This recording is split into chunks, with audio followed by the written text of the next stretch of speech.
একঘেয়েমি মাংস খেতে খেতে যখন খুব বিরক্ত লেগে আসে, অরুচি হয়ে যায় মুখে, তখন এমন একটি ভর্তার রেসিপি থাকলে যেন অমৃত মনে হয়। তো আজকে আমি খুব মজাদার একটি ভর্তা তৈরি করেছি, যা দিয়ে এক প্লেট ভাত অনায়াসে খাওয়া যাবে। তার জন্য আমি এখানে নিয়ে নিয়েছি 250 গ্রামের মতো বরবটি। ওগুলোকে আমি খুব সুন্দরভাবে হাতে এভাবে কেটে নিচ্ছি। আমি খুব সহজভাবে হাত দিয়ে কেটে নিচ্ছি। আপনারা চাইলে কোনো কাঁচি বা বটি দিয়েও আপনারা এগুলো কেটে নিতে পারেন। তো আমি সবগুলো বরবটিকে ভালোভাবে ধুয়ে ফ্রেশ করে নিয়েছি। এরপর আমি একটি তাওয়ার মধ্যে 250 গ্রাম বরবটির মধ্যে 200 গ্রামের মতো পানি দিয়ে একটি ঢাকনা দিয়ে ভালোভাবে সিদ্ধ করে নিচ্ছি।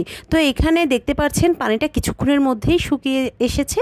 আমি একটি স্প্যাচুলা দিয়ে ভালোভাবে নেড়ে চেড়ে নিচ্ছি, যাতে করে পানিগুলো খুব ভালোভাবে টেনে যায়, এবং কিছুক্ষণের মধ্যে চেক করে দেখছি বরবটিগুলো সিদ্ধ হয়েছে কিনা। এভাবে হাত দিয়ে টিপ দিলেই বোঝা যাবে বরবটিটা কতটুকু সিদ্ধ হয়েছে। তো আমার এখানে বরবটিটা সিদ্ধ হয়ে গিয়েছে। এরপর আমি ভালোভাবে পানিটা টেনে শুকিয়ে নিয়েছি। এখানে আমি নিয়েছি বাকি উপকরণ নিয়েছি পরিমাণ মতো শুকনো মরিচ এবং একটি আস্ত রসুন। এগুলোকে আমি কোয়া ছাড়িয়ে নিয়েছি 3টা পেঁয়াজ এবং ধনেপাতা। তো আমি এখন রসুনগুলোকে ভালোভাবে একটি তাওয়ার মধ্যে ভেজে নিচ্ছি। আমি একই তাওয়াতে ভেজে নিচ্ছি, আপনারা চাইলে আলাদা তাওয়ায়ও দিতে পারেন। তো এখানে আমি ভালোভাবে রসুনগুলোকে ভেজে পোড়া পোড়া করে নিচ্ছি, এবং চুলার আঁচ মাঝারি থেকে লোতে রেখেছি, যাতে উপরে কালার চলে আসে, ভিতরে সিদ্ধ না হয়, এমনটা যেন না হয়। আমি মাঝারি থেকে লো আঁচে দিয়ে ভালোভাবে এগুলোকে পোড়া পোড়া করে নিয়েছি, এবং অপরদিকে আরেকটি কড়াইয়ের মধ্যে আমি শুকনো মরিচগুলোকে লাল লাল করে ভেজে নিচ্ছি। ওগুলোকে আমি কিছুটা কড়াইয়ের মধ্যে তেল দিয়ে মচমচা করে ভেজে নিচ্ছি, এবং ভাজা হয়ে গেলে এভাবে কালার চলে আসলে আমি একটি পাত্রে উঠিয়ে নিচ্ছি। এবং অপরদিকে যে পেঁয়াজগুলো রেখেছিলাম ওগুলোও আমি খোসা ছাড়িয়ে খুব সুন্দরভাবে পাতলা পাতলা করে কেটে নিচ্ছি। আজকের এই ভর্তার রেসিপিতে আমি পেঁয়াজগুলোকে কাঁচাই মাখাবো।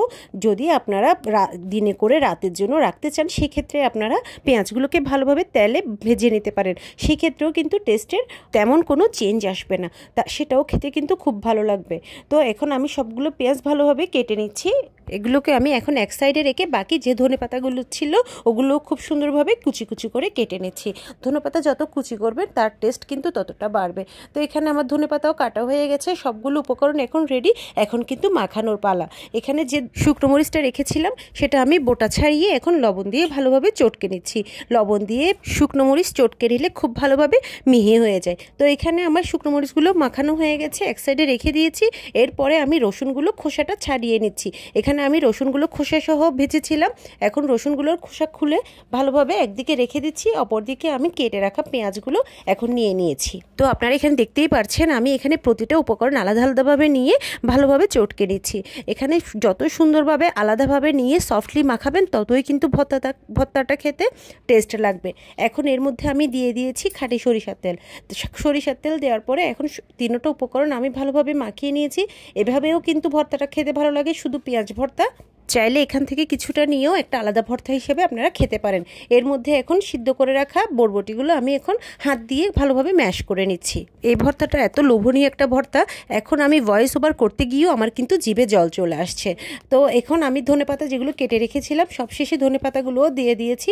ওটা আমি সবশেষে দিয়েছি যাতে করে ভর্তা হয়ে না যায়। সবগুলো ভালোভাবে মাখিয়ে ব্যাস তৈরি হয়ে গেল মজাদার বরবটি ভর্তা। এভাবে আপনারা একবার হলেও ট্রাই করবেন, আশা করি ভালো লাগবে গরম ভাতের সাথে খেতে। আর ভিডিওটি ভালো লাগলে পেজটি অবশ্যই ফলো দিয়ে রাখবেন।